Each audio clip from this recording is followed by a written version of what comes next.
Two notes, one sender, two completely opposite stories. One says Nancy Guthrie is dead and offers to sell her family the location of her body for $35,000 in Bitcoin. The other says she was spotted alive across the border in Sonora, Mexico. Both notes came from the same person.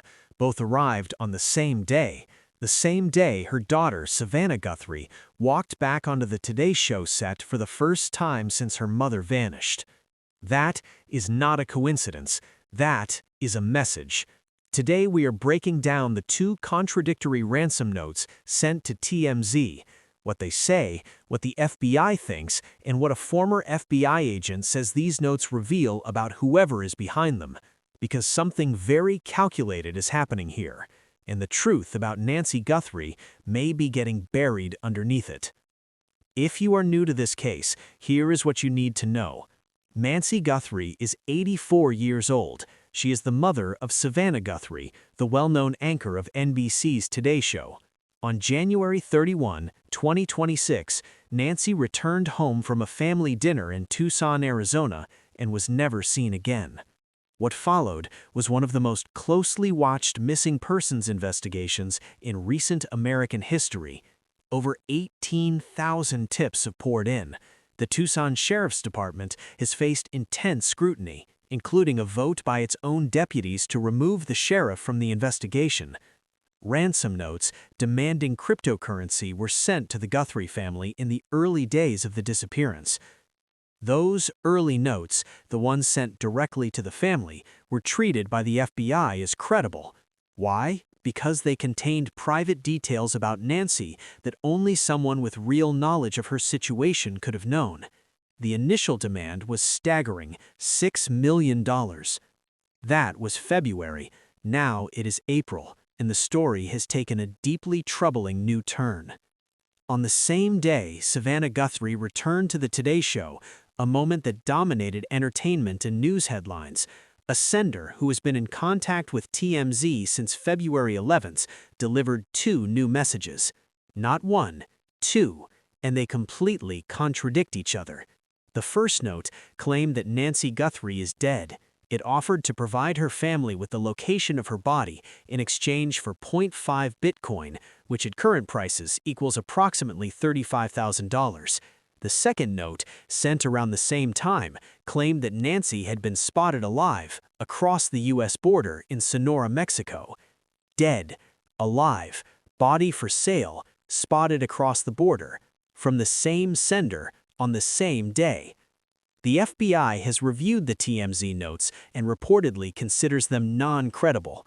Unlike the original notes sent to the Guthrie family, which contained private, verifiable details, these new messages contain nothing that would prove the sender has any real knowledge of Nancy's whereabouts. Here is what makes this even more disturbing. Look at the money trail. The original ransom notes sent to the Guthrie family demanded $6 million. $6 million. The kind of demand that suggests someone who believed they held real leverage, someone who thought they had something worth that price. Then the demands dropped, first to $70,000, now to $35,000.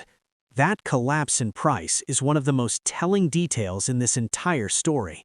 A genuine kidnapper holding an 84-year-old does not slash their asking price by 99%. That does not happen in a real negotiation.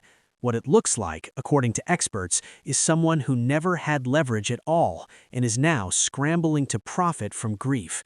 Former FBI supervisory agent Jason Pack has flagged three major red flags about the TMZ notes. First, the timing, delivered specifically on the day of Savannah Guthrie's high-profile media return, designed to maximize attention. Second, the blatant contradiction between the notes. A genuine source does not send opposite stories simultaneously. Third, the choice to contact an entertainment outlet rather than law enforcement. A real ransom demand goes to the family or the FBI, not to TMZ. What kind of person sends contradictory ransom notes to a celebrity gossip outlet?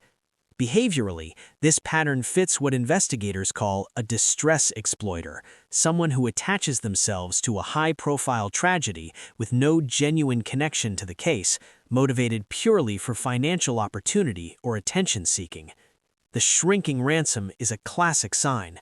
The contradiction between the notes suggests either panic or a deliberate strategy to create confusion, because confusion generates attention, and attention generates clicks, coverage, and possibly payment from desperate family members. The timing tied to Savannah Guthrie's return to television is particularly calculated. Whoever sent these notes understood the media cycle. They knew that day would bring maximum eyes to anything connected to Nancy Guthrie. That level of media awareness points to someone who has been following this case closely, possibly obsessively. Most dangerously, experts warn that false leads like these actively drain investigative resources. Every tip the FBI and Tucson Sheriff's Office must chase, even to rule out, is time and manpower taken away from genuine leads that could actually find Nancy. Here is what I want to know from you.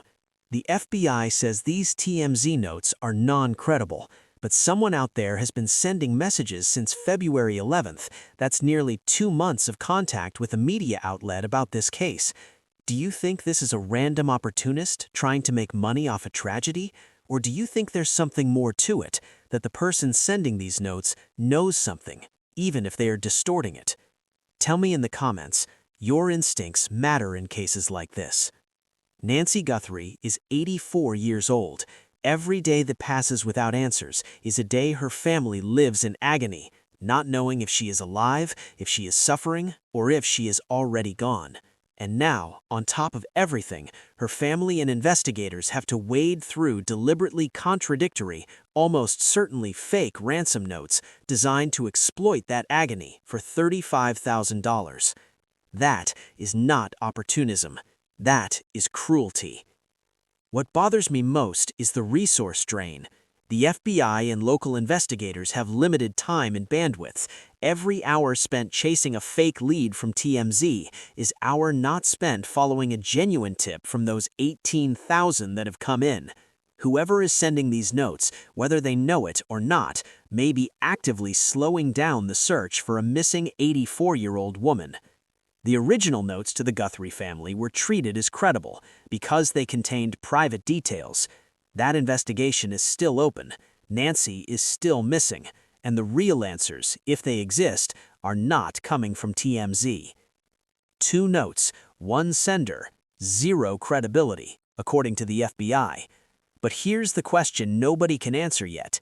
If the TMZ notes are fake, what happened to the original ransom demand? The one that started at $6 million, the one that the FBI took seriously enough to investigate, the one that contained details only someone close to Nancy could have known. That sender has gone quiet, and Nancy Guthrie is still missing. I'll keep covering every update in this case as it develops. Subscribe and turn on notifications, because in a case this complex, everything can change overnight.